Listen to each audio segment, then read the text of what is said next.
Does the thought of seeing a naked person in a movie seem strange? Do you think adultery is a taboo in the entertainment industry? And does the word damn make you cringe? Damn! Well, if you answered no to all these questions, you certainly didn't experience old Hollywood cinema when all these things were considered taboo. It's wrong. It's naughty. It's taboo. Unlike present-day Hollywood, where nudity has become a norm and vulgar words are not entirely prohibited, the golden age of cinema was an entirely different time. There was a strict moral guideline called the Hays Code, which determined what filmmakers could and could not include in movies. As a result, filmmakers had no choice but to create within the confines of the Hays Code. Interestingly, some filmmakers decided that they were not going to be boxed by these rules, so they rebelled and created these films, which made history for defying the Hays Code. Wings, 1927. You would agree that there are some situations so triggering that you have no choice but to blurt out words that fully express how you feel in the moment. Interestingly, this seemingly natural act was not accepted in movies during the Golden Age because certain words were not acceptable on screens. Since the Hays Code was against using certain words, filmmakers had to omit specific words from movie scripts to avoid getting into trouble with the Production Association. The Hays Code clearly stated no obscenity in word, gesture, reference, song, or by suggestion. It seemed like the list of banned words was exhaustive, leaving little room for creative freedom. So when director William A. Wellman was ready to make the film Wings, he and his fighter pilots had a different plan up their sleeves. In the scenes where the fighter pilots engaged in intense dogfights, they found a way to get around the prohibition of profanity because they needed to use certain words in order to make the scenes more realistic. Instead of voicing those forbidden words, they simply mouthed them.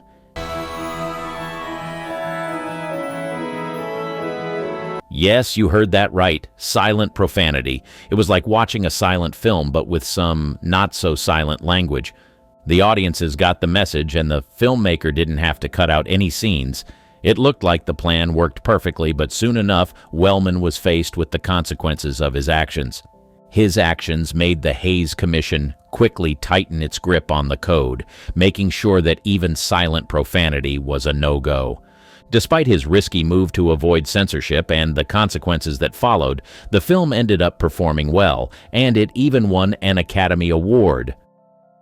Top Hat, 1935.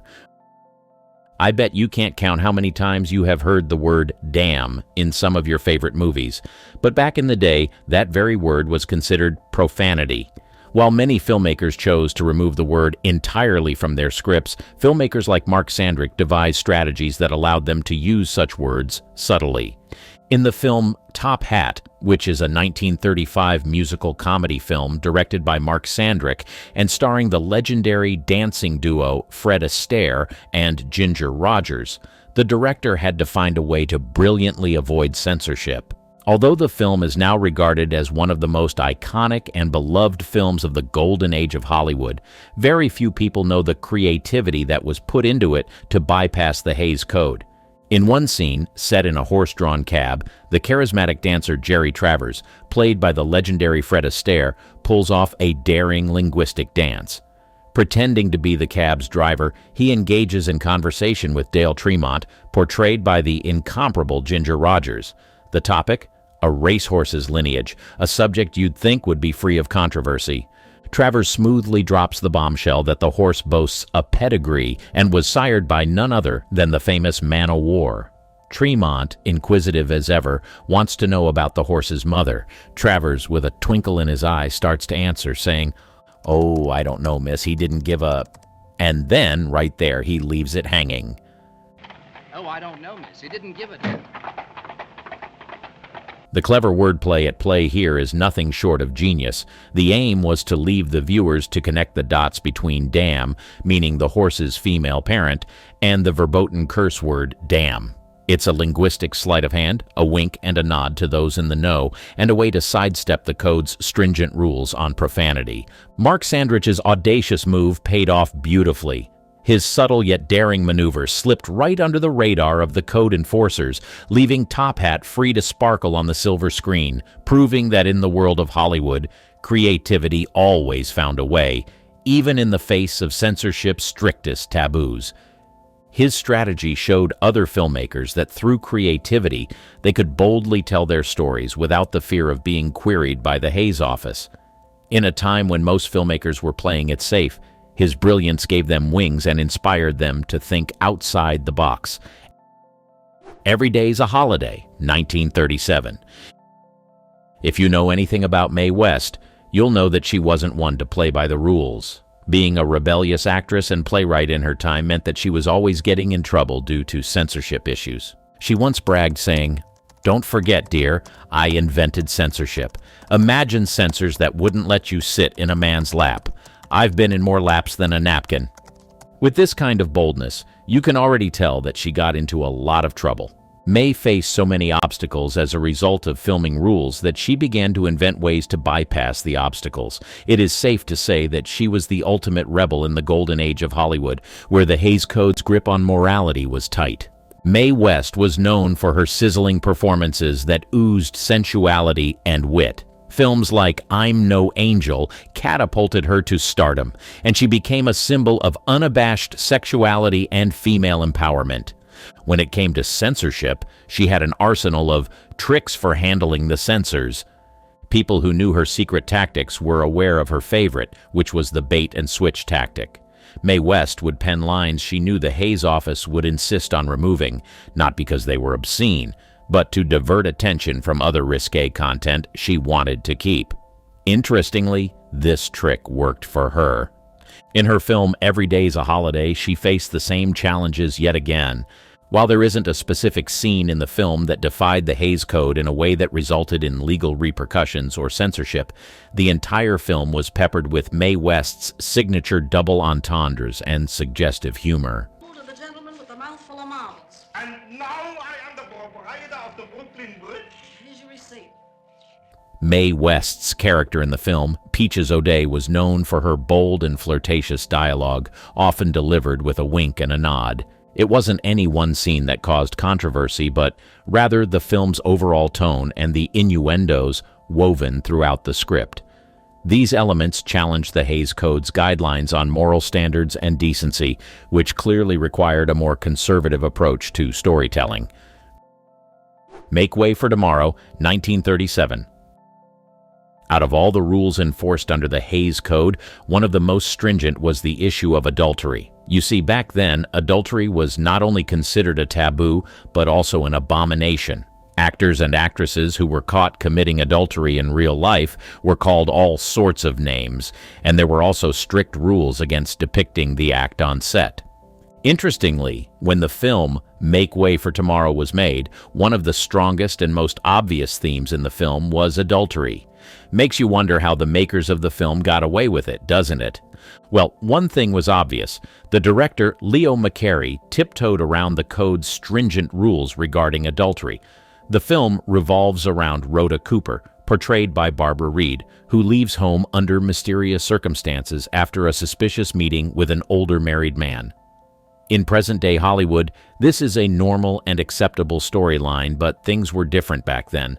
The code's watchdogs may have frowned upon such a plot, but Leo McCarey was steps ahead of them. He planned to use innuendo to get away with the adultery in the movie. So, instead of explicitly showing or justifying the affair, the film employs subtle hints and insinuations. The audience is never privy to the nitty-gritty details of Rhoda's transgression. We don't hear the specifics of the conversation between Rhoda's mother, Ma Cooper, and the man's wife. Why?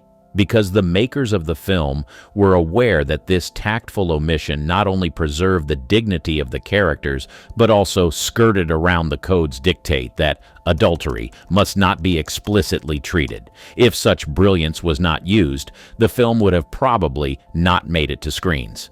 Make Way for Tomorrow proved that sometimes constraints push filmmakers to be creative and make room for them to challenge themselves. Bluebeard's Eighth Wife, 1938. When the film Bluebeard's Eighth Wife was released, several audiences loved it, but not many people knew the work that went into making the film and the linguistic strategies that the makers did to avoid censorship. They had to dilute the dialogue to obey the Hays Code and still pass their message across. Under the strict scrutiny of the Hays Code, where even a puny curse word was a big no-no, Billy Wilder, the co-writer of the screenplay, didn't just see these restrictions as hurdles. He saw them as a challenge to his creativity. While other filmmakers were complaining and cutting scenes out of their movies, Bill Wilder partnered with the cast and crew members of Bluebeard's Eighth Wife to come up with a creative way to create an interesting film despite the rules. When asked about how they dealt with the issue of prohibited words on screens, Wilder said that they had to operate cunningly to outsmart the censors, and that challenge fueled their innovation. Conveying strong emotions and tension without uttering certain words seemed impossible, but these filmmakers were not to be deterred. Wilder and his co-writer, Charles Brackett, had to concoct clever ways for their characters to vent their frustrations without breaking the code's rigid rules. So instead of the forbidden curses, they came up with witty alternatives that were like verbal acrobatics. The goal was to pass the message across in a smart way without breaking the rules. So when someone was infuriated, they didn't say, "son of a bitch." They diluted it by saying, "if you had a mother, she would bark." You animal! You double-crossing animal! Just one little trick after another. One can only imagine how tense the filmmakers were when the film was passing through several channels for approval. They probably wondered what would happen if the Hays office noticed their clever strategy. Thankfully, they were not caught. The linguistic maneuver worked perfectly and allowed them to maintain the essence of the characters and the story, all while playing within the code's confines. It was not an easy feat, but it worked, and once again, other filmmakers got to see what was possible. Gone with the Wind, 1939. In the late 1930s, one of the most iconic films in cinema history, Gone with the Wind, was about to make its grand entrance, but there was one problem that could potentially stop it from being released. Now, imagine a word, just a simple damn, standing in the way of this iconic film being released for the world to see. The watchful gaze of the Hays Code couldn't be ignored, and the producer was left with no choice but to find a way to bypass the stringent rules of the Hays Code. Truth is, not many people know what it took to get the movie out there. The film revolves around a rather interesting character, Scarlett O'Hara, portrayed by Vivien Leigh. The audiences got to witness Scarlett, who is a strong-willed and headstrong Southern belle, living on a Georgia plantation named Tara. As the Civil War unfolds, her life is forever changed. She experiences the devastation of war, loss of loved ones, and the collapse of her privileged world. At the heart of the film is Scarlett's complex and tumultuous love affair with Rhett Butler, played by Clark Gable. The tension between the couple is palpable, and audiences are curious to see how their love story ends. People who watched the film to the end heard the words that Clark Gable uttered, the infamous line, "Frankly, my dear, I don't give a damn." Frankly, my dear, I don't give a damn. It was a powerful moment, one that sealed the fate of his tumultuous relationship with Scarlett O'Hara. It was an iconic scene, the kind that audiences would watch over and over again. But unfortunately, the Hays office had some reservations about that four-letter word. Before the film was released, David O. Selznick, the film's producer, prepared two alternative endings in order to present to the Hays office, but he forgot to mention these alternative endings. He knew for a fact that they would have a problem with the word damn, so he wasn't surprised when a brainstorming session took place to find a suitable replacement for that iconic line. As expected, none of the suggested replacements made sense. They came up with a list of options, all of which started with, "Frankly, my dear, I don't care. It has become of no concern to me. I am completely indifferent. And the whole thing is a stench in my nostrils." Can you imagine the film ending on such anticlimactic notes? Thankfully, Selznick managed to convince the Hays office to let him keep that unforgettable damn in the film. However, this decision came at a cost. It meant that the Hays Code had to be changed. From then on, the use of the word became discretionary. Clearly, Selznick had influence and connections because changing a Hays Code was no easy feat. So every time you hear the word damn in a movie, remember that David O. Selznick was one of the filmmakers who fought for the word to be normalized in movies. Double Indemnity, 1944. By now you can tell that the Hays Code dictated what filmmakers could and couldn't show on the silver screen, but every once in a while a film came along that decided to break the rules. One such rebel was the 1944 classic Double Indemnity. Now, Double Indemnity wasn't your run-of-the-mill movie. It was a gritty and dark film noir directed by the legendary Billy Wilder, and it dared to delve into taboo territory with its depiction of an illicit affair and murder. Here's where the Hays Code came into play. It strictly prohibited showing adultery, and murder couldn't be portrayed in a glorifying manner. But Double Indemnity decided to dance on the edge of the precipice. The film revolves around an insurance salesman named Walter Neff, played by Fred MacMurray, who gets entangled in a dangerous affair with the sultry Phyllis Dietrichson, portrayed by Barbara Stanwyck. They concoct a plan to murder Phyllis's husband and cash in on a hefty insurance policy. The chemistry between the two leads sizzles, and the tension in their scenes is palpable. The Hays Code may have frowned upon adultery, but Double Indemnity not only portrayed it, it did so with a level of sensuality that raised eyebrows. The scenes between Walter and Phyllis crackled with sexual tension, and their dialogue was filled with suggestive undertones that left little to the imagination. But that's not all. The murder itself was depicted with a chilling realism that was quite unusual for the time. It wasn't glamorized, but it was raw and gritty, adding to the film's overall dark atmosphere. At this point, you're probably wondering if the Hays office came down hard on Double Indemnity.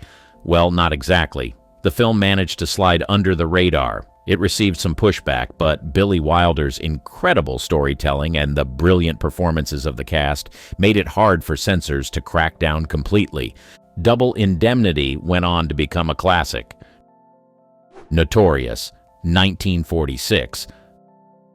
Out of all the filmmakers that made waves during the Golden Age, Alfred Hitchcock was said to be one of the most brilliant and creative. He was well aware of all the rules that filmmakers had to adhere to, but none of these rules stifled his creativity. He found a way around some of the most stringent rules and was able to tell stories in the most creative way.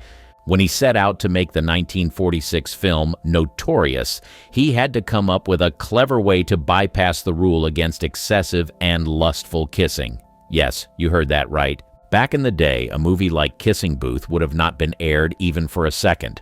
There were strict rules against excessive kissing, and filmmakers had to do everything in their power to avoid scenes that involved kissing. In the film Notorious, Alfred Hitchcock was hell-bent on including elements of intense passion and lust, so he devised a clever plan. In the kissing scene, T.R. Devlin, played by James Stewart, and Alicia Huberman, portrayed by Ingrid Bergman, share a kiss that lasts for quite a while as they saunter around the room. However, what appeared to be a lengthy kissing scene was not what it appeared to be. The director decided to break the scenes in order to avoid getting into trouble for defying the Hays Code. Instead of having one long, unbroken kiss, Alfred Hitchcock cleverly added brief breaks in the smooching. These pauses gave the director permission to argue that what the audience witnessed wasn't a single, excessively lustful kiss, but rather a series of shorter moments of passion. It was a brilliant way to give the impression of a never-ending kiss while adhering to the code's guidelines. It's safe to say Alfred Hitchcock was indeed a genius. Strangers on a Train, 1951. Hollywood has evolved so much over the past decades that it is strange to think that in the 1950s there was a rule against brutal killings being shown on screens with detail. With series like John Wick and movies like Mad Max Fury Road, movie lovers have gotten used to witnessing bloodshed on screens. However, old Hollywood didn't tolerate this. Back then, if there was ever any brutal killings on set, people would not only be shocked but also mortified. Well, let's just say this rule didn't stop Alfred Hitchcock from filming certain taboo scenes in the 1951 film Strangers on a Train. While filming, Alfred Hitchcock, the master of suspense, found a brilliant way to bypass the Hays Code, which stated that brutal killings are not to be presented in detail. In a pivotal scene in the film, Bruno Anthony, played by Robert Walker, is about to commit a heinous act, strangling Miriam Haynes. But here's where Hitchcock's genius comes into play. Instead of giving the audience a front row seat to the gruesome event, he employs a technique that's as clever as it is chilling. As Bruno tightens his grip on Miriam, the act itself is not shown in all its brutality. Instead, we witness it through the reflections in her eyeglasses.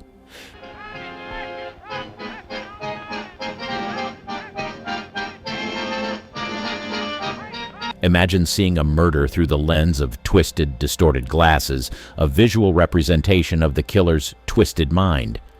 By using this reflection technique, Hitchcock adheres to the letter of the Hays Code while defying its spirit. He avoids depicting the brutal killing in detail, but in doing so, he adds an element of artistry that's both mesmerizing and horrifying.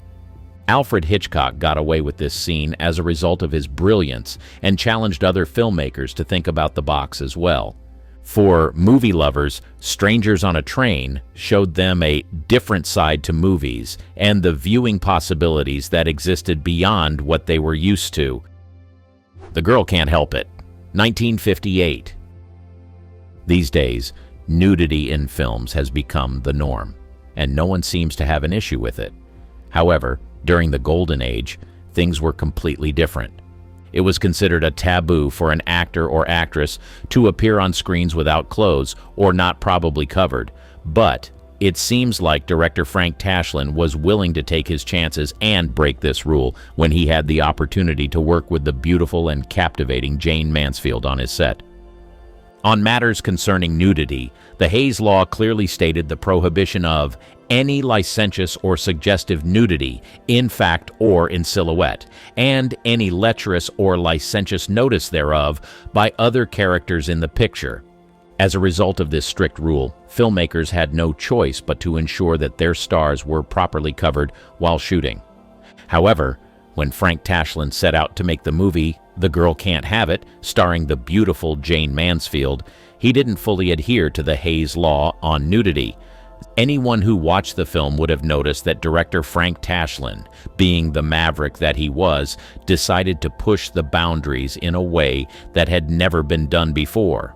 From his decision to cast Jane Mansfield, who was a walking, talking, curvaceous embodiment of sensuality, to the camera angles and the parts of Jane's body that were exposed, it seemed that it was all part of his plan. In a world where nudity was forbidden, Mansfield's cleavage became the focal point of desire in the film.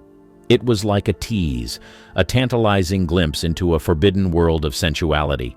But this was not an accident. It was planned, and Tashlin showcased it throughout much of the film. As expected, the film was met with a lot of scandal, and some say that it was a cinematic revolution that dared to challenge the status quo of the Hays Code. It was said that the director made some negotiations and adjustments to the film in order to comply with the Production Code Administration, but still managed to retain much of the risque content in the film. Viewers and filmmakers alike were shocked by Tashlin's audaciousness, and other filmmakers began to test the waters, pushing boundaries and exploring new levels of sensuality.